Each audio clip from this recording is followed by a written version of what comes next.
Hello, everyone, and welcome to the Buffalo Black Billion Initiative. I'm your host, Michael Norwood. As we continue to talk about Black excellence, we will kick off today's broadcast with a very special and distinguished guest. He is a former professional NBA basketball player with the Los Angeles Lakers and the San Diego Clippers. He is also the CEO and founder of the Willie Hutch Jones Educational and Sports Program. He is also the Buffalo Public School teacher and coaches basketball, cross country, and track. Ladies and gentlemen, please join me in welcoming Mr. Willie Hutch Jones. Welcome, Brother Hutch. Thank you, Brother Norwood. How are you today? Everything on my end Blessed. is beautiful. I'm honored to, be able to talk with you, whether it's on your show or at the corner store, anything. It's always an honor, and I always take something away from our brief conversations. So I'm honored again to be here today with you. Wonderful. Our broadcast is sponsored by We See God, Buffalo's Black Billion, building stronger communities through spirited development. 2 churches, 2 campuses, 1 village. Before we begin our broadcast, let us have prayer. Dear Heavenly Father, thank you for your love, mercy, grace, and favor. Please continue to lead, teach, and guide us in all that we do, Lord. Help us to do the things that are pleasing in your sight. Please bless our overseer, Pastor Michael Chapman, and First Lady Minister Ina Chapman and family. Please bless our guest today and his family, Mr. Willie Hutch Jones. I pray and ask these things in the blessed name of our Lord and Savior, Jesus Christ. Amen. Brother Jones, where are you from? Where are you from? Born and raised here in Buffalo, New York. Actually, I was born on Brown Street, Brown and Monroe. Now the only thing down there is standing in the garage in a corner lot, but it's still under, family ownership, which one day I'll pass on to my youngest son, just so that he always has something like my father did for me. So I used to, in fact, I went to school from around the corner there with School 41. That was my grade school many, many, many years ago. Talk to us about the Willie Hutch Jones story. Talk to us a little bit about Willie Hutch Jones. Well, born and raised here in Buffalo. I grew up on pretty much the years that I could really remember over on Meach Street, which was located over there in the Cold Spring area, almost Jefferson and Main Street area there. And had the opportunity to go to what my parents sent me to St. Vincent de Paul.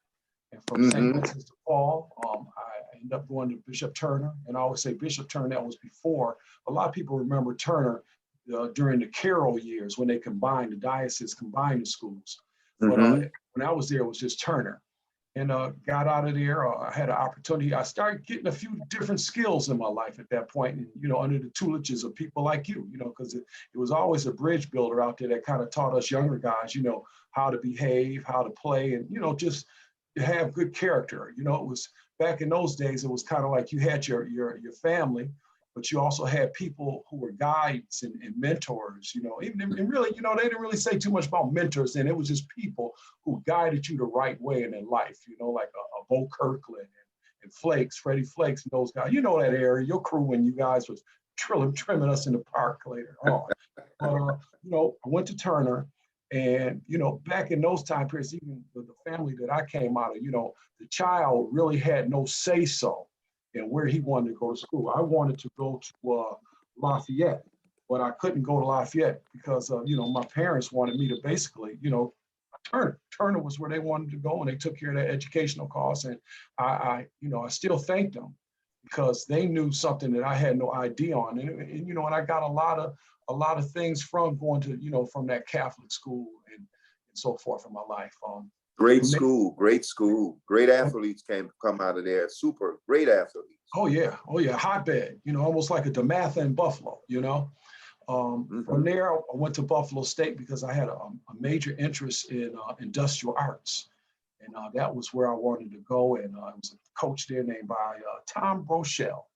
He was my coach there. They recruited me. I played JV ball there.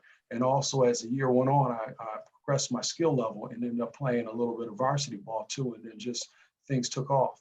But what happened was at Buff State, they were a Division II school back there, and they dropped down to Division III. So what happened with that was I decided to kind of like, okay, my skills are a little bit good, not all that good, but a little bit good where I felt that I could go to someplace in America and get a free education. So I ended up having a conversation with University of Detroit. They were high on my chart, but they had players there at UAD. Matter of fact, you probably will remember, the coach was a guy named Dick Vitale and Smokey Gaines. Remember those? Remember Dick? Well, everybody knows. Oh, yeah. People probably don't really remember Smokey Gaines, but they had some players on their team, and I'd say Earl Curitan was one of them, Terry Durod. These boys ended up going to the pros. You know, so I knew. Yes, they were in the league. If I didn't, That's right. if I had chose Detroit, because I had family up in Detroit, if I had chose Detroit, I probably wasn't going to play. I'd just been sitting there watching and on the bench, and I said, no, that's not going to be, that's not my ticket. The other opportunity was Oral Roberts. And I looked at Oral Roberts and said, man, they play some good teams out there in that conference that we're in, like Wichita State and Wichita, and, you know, it was D1. But yeah, it was a different type of school where you couldn't go out the dorm. Remember, I was about 20, 21, somewhere in that, 19 in that age group. And they said you couldn't wear shorts outside the dorm. I'm like, oh, really? no. Oh, no, this is a little too much for me. You know what I'm saying? No. So I said, no, I can't do that. And a guy named Kenny Berry, I still owe a lot to Kenny Berry, so much I owe to Kenny. I rest in peace, Kenny. He was such a monumental person in my life. My family loved Kenny and everything. And what Kenny did, he always had all-star teams. He would take all-star teams different places, like down to Sharon, PA, and so forth. And you get to play against some of the other people around the country who had notable names. So what happened was Kenny called a gentleman by the name of Dale Clayton. Matter of fact, Coach Clayton called me last week just to check on me because he was in a hot debate with another player that he had coached. And Coach came up to Buffalo. They see me playing 2 summer league games. One was at 75. We used to always say live at 75. And yes. Then we had an evening game over at Martin at the Randy. So Coach came, he saw me, he was impressed, and he said, came to the house, met my parents. He said, would I be interested in going to Vanderbilt? I said, well, I'll take a look at it. He told me a little bit about the schedule, who they played, and, they had the Kentuckies, University of Tennessee, Alabama, Auburn, LSU. These are the teams you play night in and night out, right? Great school. That's right. Man, I went down there, but Vanderbilt was kind of like an all-white school, and I was kind of like a fly in a rice bowl thought, right? So I said to myself, I don't know, but the gentleman who took me around when I went down there for a recruiting trip was a guy named Charles Davis. He ended up playing maybe about 7 or 8 years in the league with the Bullets in Milwaukee back then. Mm-hmm. They were smart enough to take me across town to Tennessee State University. So when I seen Tennessee State, I'm like, oh my goodness, this is heaven on earth. And then they took me over to Fisk University. And I'm like, oh, this school is here too? On the way back to Vanderbilt, they took me to Meharry Medical College. So I'm like, oh, and it was just warm, it was nice, it was the South. I said, where can I sign? So I ended up signing a letter of intent with them. But the thing was, they wanted me to redshirt a year, which I didn't really even understand the process of redshirting and all that kind of stuff. But I did. It was a year that, back then, the NCAA rules were a little different where you could still practice with a team. You could have scrimmages with the team. You can even travel some of the games with the team, but you couldn't play. You had to literally sit out and just train. So they put me on a weightlifting program and just, I got acclimated a lot more. I was able to concrete in all my studies and everything. And I always had good study habits, you know what I'm saying? Because that was something my parents bred into me back in the early days of life, when the Turner days, back then it was like, you come home from school and you had to study 2.5 to 3 hours before any nonsense went on, before the black and white TV got turned on. It was just so they had ingrained study habits to me, which, again, I truly think, so that helped make me successful down the line, especially at Vanderbilt, because I ran into so many people that at Vandy, our freshman year or first year there, first semester, whatever way you want to say it, and they were gone after that. You saw them for a few weeks and they were gone. And it was because they couldn't cut it academically, you know, or Mhm. or sociably, you know, and not realize, you know, because Turner wasn't an all black school back then. You had, you know, a few blacks in there. So it Right. gave me a mindset of how to behave, how to have my character in those kinds of environments. So That's again, you right. know, my upbringing made me successful then. Kept getting better with basketball, you know, really kept getting Mhm. better because I think back when I was a Turner, Marty Laguerre, Rodney Mott, those were my idols, man. I still keep in Mhm. touch with Rodney Mott. Currently, Rodney Mott is an NBA official. He wears Mhm. number 71 in the league. So you may see some of the games on this week. You see 71 out there. That's my guy, Rodney, you know. Okay. And these were all teammates of Turner. So we kept a bond and they guided me and groomed me, you know. So, but when I was at Turner, I started off playing chess. I was like the third best chess player in the school. And that surprised a lot of people because again, it was a predominantly white school and people just didn't look at African Americans such as we are with that kind of a mindset that you good in chess, you know, Yeah. but I kicked a lot of butt, and, Yeah. and then eventually they got on my payroll. But the thing about it was, Okay. Brother Norwood, that I was a wrestler my first couple of years under and Paul Lasachi, who was Turner's coach then. He said, "Man, this kid over here is 5." I went into high school at 5'8". I came out 6'6". So I hit that Okay. growth spurt, hit the growth spurt there. But he said he was going to put me on the team because I was tall. So I got on the team, and you know, from there I just kept. I was one of the kind of people that the more you play, the more you do it, the better you get at it. And, you know, and that followed me all the way down to Vanderbilt because me and Charles Davis, we ended up being roommates at sometimes during the summer, and we would, you know, do our thing. And by maybe 1 o'clock at night, Charles would say, "Hey, let's go out and play. Let's go out and play some one-on-one." So we found ourselves on campus. They had one little court out there where it was a light, so you could play anytime at night. And you know, we would be out there playing one-on-one. And Charles is a competitor. He is a competitor, and I thank him too because he made me. I might beat him 1 out of 6 games. You know what I'm saying? But that one was a good win, you know, and it got me better because Yeah. he ended up being one of the all conference players, all Americans and all Okay. that. So I was under his tutelage just playing one-on-ones with him, you know. That And was this was victory in the loss for you. yes, Okay. definitely. Well Okay. put. Victory at a loss. But Charles knew Victory. also that, like, man, this guy here needs to be playing next year. He gonna be able to give me some help because it's tough. They double teaming me and all of that. And people used to know, you know, when you played Vanderbilt, they only had a few blacks, so you know we could beat these white boys out here at Vanderbilt. We could blow them out because we was playing against some teams that was all black, like Georgia.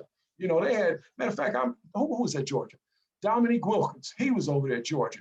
We played Yes. Auburn. We played Auburn. We had Charles These are people I had to go against. Charles Barkley there. Oh man, Okay. Okay. Enos Watley, Yeah. Bobby Lee Hurt, Eddie Phillips. You know, You these went are all against these boys. you went against the big boys, man. That's At that time, these was the boys, and I was trying yeah. to stay a boy.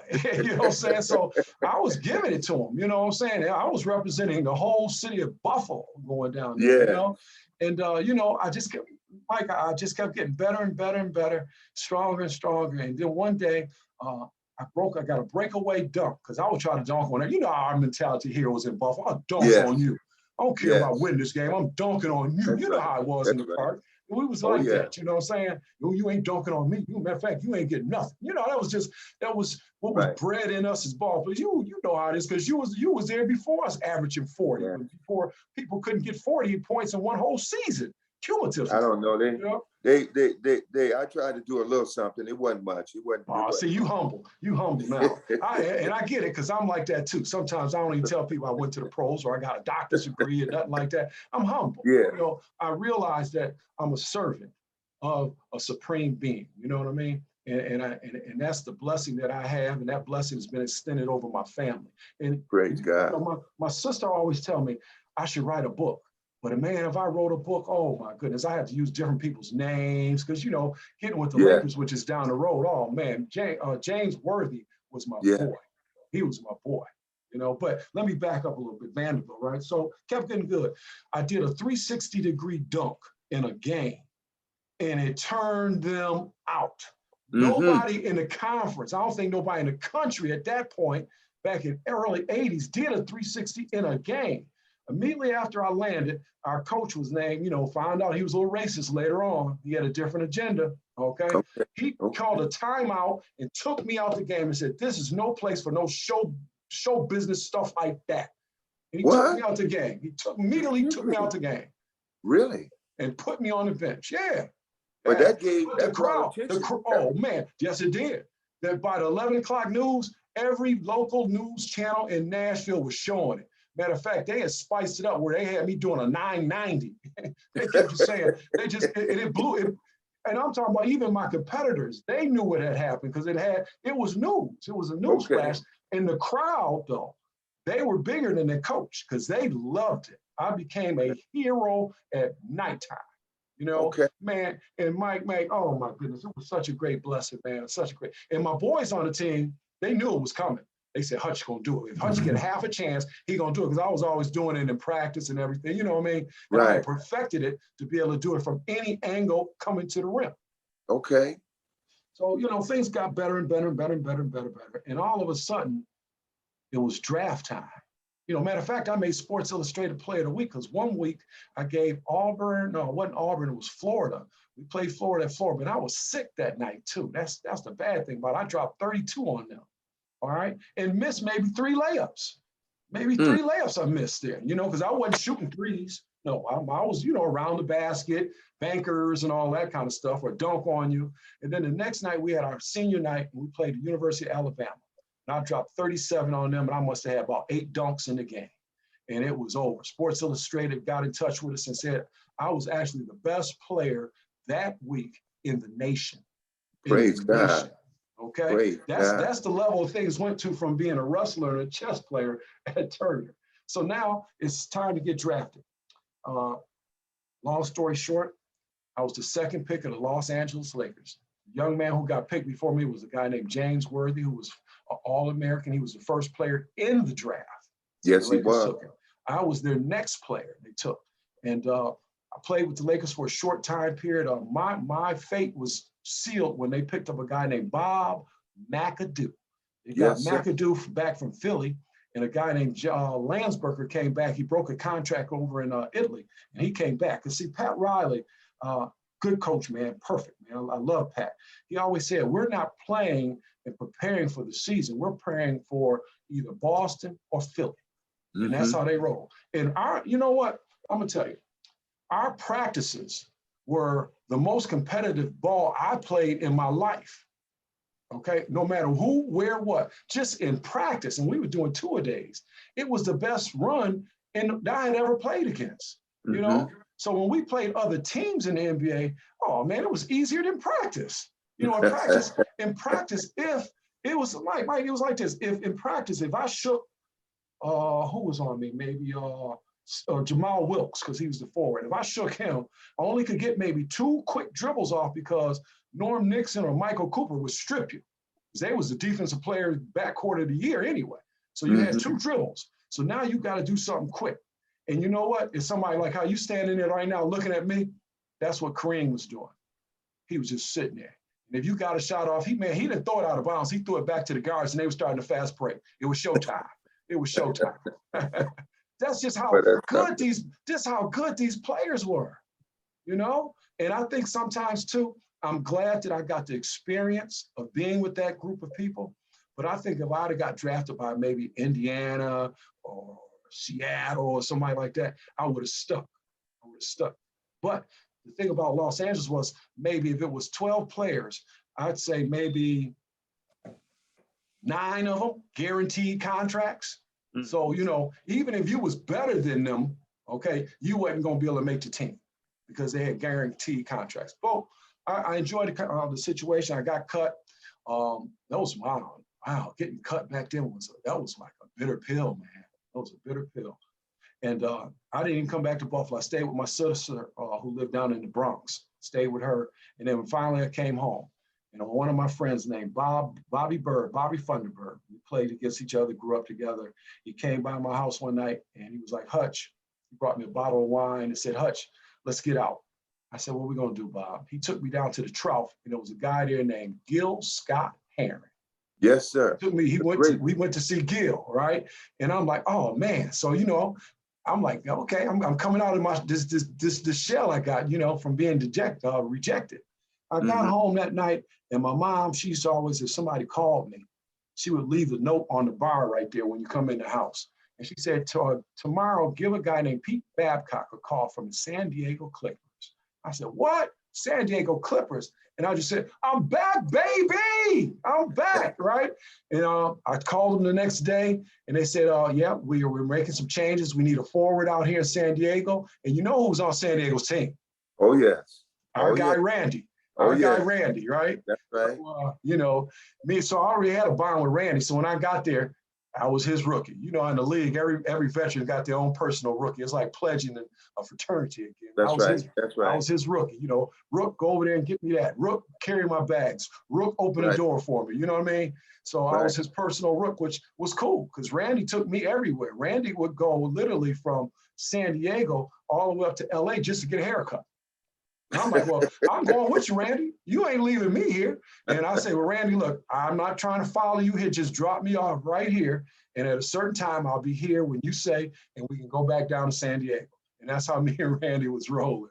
But man, he was such a mentor to me. He liked me and he bragged about me because I was his 1982 MVP of his summer league. And he would always tell other players, hey, this is my rookie for my summer league. This is what we doing here in Buffalo, so I was a beacon for him too. And he had his close friends with people like Maurice Lucas, Gar Hurd, Swin Nader, Bill Walton. These were all his buddies, you know what I mean? So I got to meet them just being with Randy, and I'm like, man, these are people, man, I used to watch on TV. These are his friends. So, needless to say, I stayed with the Clippers for like 2 years off and on between them and the CBA team. And after that, I said, well, I want to get a little bit more consistency. I was over that dream of NBA. I started digesting the thought of, let's make a little money here. So that's when I decided to go to Italy and Spain. So I had the opportunity to live in Rome, Italy, Barcelona, Spain, where else was Barcelona, Las Palmas, Madrid. These were places where I lived. So, it wasn't like I was a tourist, because when you're a tourist, you only get to see certain things, That's when right. I'm in Rome, I was having lunch at the Roman Coliseum. When we had our break in the season, I flew down to Egypt and hung out in Cairo. I picked up the language and I added all of that, and the whole great thing was, remember, I had a high school degree and a college degree. So when my basketball career started slowing down, I came back to Buffalo bigly and mainly because my parents were here. And I wanted, I was a mama's boy and, just that family type of guy. And I loved my family like that. And I wanted to be around them and they were becoming, more of senior citizens. So I came back to Buffalo, and our friend Leroy Johnson and our dear friend, may he rest in peace too, Bernard Mitchell. They were people close in my life too, and always were a personal cheerleader to me. And we decided that we wanted to form something here in Buffalo to help young people. We didn't want to kind of be in a sense, pimps or something like that, where we just took their money and try to teach them something for a week. We felt that, a lot of people didn't have the economics to be able to get teaching. So what we did was we started, and I put it a lot on Roy and Nardo, because Nardo was in the marketing. So he had that whole aspect covered on how to PR the program. And Roy, Roy's a lawyer. So, he's been working for his brother, Rick, for years. So, when it comes to legalities, that was just easy for him. They just needed a person. They needed a person then to, like, a kind of a poster child, I would say. And because of my success, I was that. So we formulated that triune there, and we started off the Willie Hutch Jones Educational Sports Clinic. And it was just basketball at the time. And what we did, because we realized if you go to a gym, throw a basketball out there, it would attract kids. And me being a teacher, we value the fact that, okay, well, we're going to give you the skills, fundamentals. We're not going to play a lot, and that turned a lot of people off. But we wanted to give you the fundamentals, pick, roll, pivot, box out, the basics that you need to be able to play later on in these leagues and all these other things. And we made sure that it stayed free. This way, we didn't discriminate against no household or nothing. You just had to have a commitment to show up wherever we were at. And we did it where we were at the Northland Boys Club, the Maston Boys Club, the Butler Mitchell. We just didn't do it here in one area of the town. We made sure that we put these camps on. And we realized also we would bring in, I even think you might even came in before as a guest speaker. Yes, I did speak in your programs, your sports and educational programs. Right. Let me ask you this question. What are some of the services you provide for at-risk youth now in the age groups? Whoa, and just to think that we started off just with basketball, now we got partnerships with crew, rowing. And the funny thing is some people don't, when you say crew, they're like, what is he talking about? So you have to come back and say rowing, okay, which is a great cross training event. Tennis. Wow, I got stories I can tell you about tennis too. Baseball, softball. This is our first year doing softball. Soccer, we're doing like 5 or 6 weeks of soccer. Basketball, again, our guy Vernon Duncan is doing that. And what we do now is at this point, coming from then, and I'm not even mentioning our after school programs, which just ended last week, where we got after school programs that were just on the Zoom network where you can go out and just hit anywhere. You can be anywhere. So see, the pandemic taught us a lot. It taught us that we can really expand our audience. Okay, so it just didn't have to be Buffalo. And it kind of eliminated the transportation problem and the, you can't come into my hood, my neighborhood thing. Right. You can get all of this doing wherever you at. You just got to have a mindset to tune in for that day. And again, everything is still free. So we were doing all of those programs. We're doing all that this summer. We had swimming on deck. What else? We do a lot of services. It tends to go from ages of 6 to 16. And the only thing people really have to do is like they can go online now because we've got my firstborn son. He's an IT guy out of Los Angeles. He does our website and all of that stuff, all that technical. Dad just tells him what I need done, make it happen, and build me.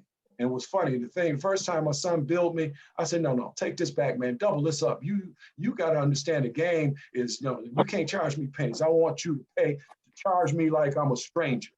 Okay, son, this is your career.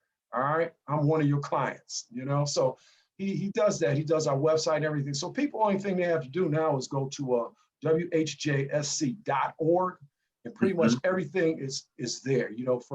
It can guide you through everything and anything. I have to thank some of our major sponsors. You did in the beginning of your show, the Blue Fund coming out of Blue Shield, Blue Cross Blue Shield, major sponsor. They've been with us, man, and they blessed us. Key Bank Foundation, First Niagara Foundation. These have been some M&T Bank Foundation. These people have been with us. Uniland Development, they've been with us. The men of Omega Psi Phi Fraternity Incorporated, my frat brothers, they've been with us. So we developed a very notable, Ralph C. Wilson Foundation. Now it's like Willie Hutch Jones has become like a household name. You may see our signs up anywhere and any place at any time. And here's a funny thing. People wouldn't think we do science fairs. We actually do science fairs too now. We did 6 years of science fairs. And this past season was all virtual, where kids were able to send in, upload their programs. We had kids in our science fair with programming and projects from Chicago, North Carolina, Buffalo area, and what we did, man, we gave out some beautiful gifts for those kids from Amazon gift cards to Xboxes to PS5s, or whatever level those things are on, and we give them to them, the kids. Man, we do so many good things. Matter of fact, next month, Channel 2, WGRZ TV, one of our sponsors, they're going to air our science showcase on TV on the 14th. It's a Saturday from 7 o'clock to 8 p.m. It'll be there. So now some of the parents who didn't see it before when it occurred, they get a chance to see it now too. Let me ask you this question. Sure. What's the most pressing issue facing our young people today, in your opinion? Pressing issue. I think it comes under communications. Because a lot of times when you can't communicate and don't know how to do it, you have a beef might develop or some form of negativity, only because you can't communicate, because we're all creatures of the supreme being. You know what I mean? No matter what we are, what we do. And I don't know anybody who's perfect in any form or fashion. So everybody makes mistakes. I make tons of them. But I'm blessed too to have a program manager. We got a little thing that, hey, she knows that's part of her job. You take that, you suck that one up for me. You even though I made it, you cover your balls. You know what I'm saying? That's So right. she loves it. She loves it. She understands it ain't personal, it's business. But I think it comes down to communications. A lot of stuff that people weren't brought up to learn how to communicate, and I think communications made our program successful because man, Mike, I can give you story after story. I've been places with people, man, and maybe they've had too much of this or too much of that, and you communicate with them, like, wait a minute now, no, it ain't about that, so let's get it straight, and you stay humble, you can avoid a lot of issues, because it's just. And you know what? I really believe too that it's society, certain people who have certain types of power, number one, don't never really want to give it up. They want to pass it on to their great grandchildren. You know what I mean? They want to do that. And that's why Black Lives Matter was such a big thing, because the younger generation are understanding, some of them anyway, are understanding it ain't about color, it ain't about religion, it's about right and wrong. And if you're not doing right, they calling you out. They putting it down like that. So that's a big thing. And I think that has changed a lot of the things in America now, where they have to show that, wait a minute, you got a company that's this old and you don't even have no minorities. You don't have nobody Mm-hmm. in here. Wait a minute, we calling you on the table, and you got a bunch of applications from qualified people, and you're not hiring them. We checking you. We punching you in your chin about how you doing it. And now, you got the diversity and equity and all those kind of things going on now, which finally, it's like, how long, because we got brilliant people in all kind of races and denominations, and they need the opportunity. Let me say this to you, the book. Go ahead. No, I was just saying, it goes back to communications. Okay. The Buffalo Black Billion Initiative will provide, under the direction of the overseer, Pastor Michael Chapman, will provide $1 billion in ministry, economic development, and programs over the next 10 years in the Fruit Belt community. Now, Brother James, in your journey to provide educational and recreational opportunities for at-risk youth over the years in the city of Buffalo, there have been some roadblocks, some obstacles, and monkey wrenches thrown in your path to try to slow you down. Share with us some of that and how that has been for you. Well, at first, we couldn't get into certain venues. We just went over a major milestone to be able to use the Johnny B. Wiley Stadium. For a while there, certain entities try to blame it on pandemic or whatever, those types of things. But why should I have to jump through all these different hoops when you say, do you need insurance to run a program? Oh yeah, we pay close to $8,000 annually in different types of insurance, all the way down to board of directors insurances.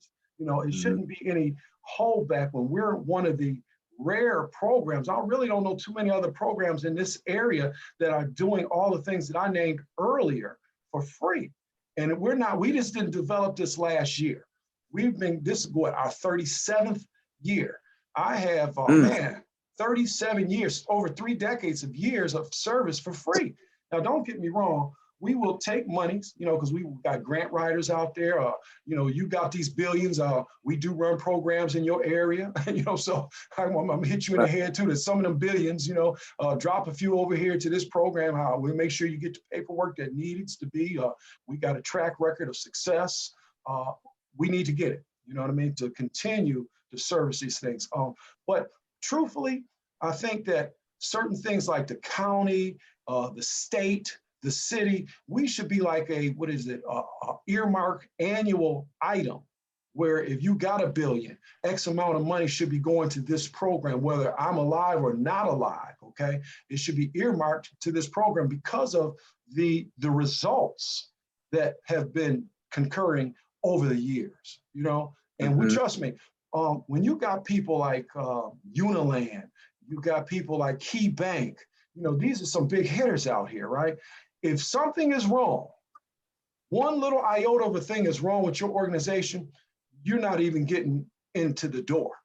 So we've been analyzed back and forth.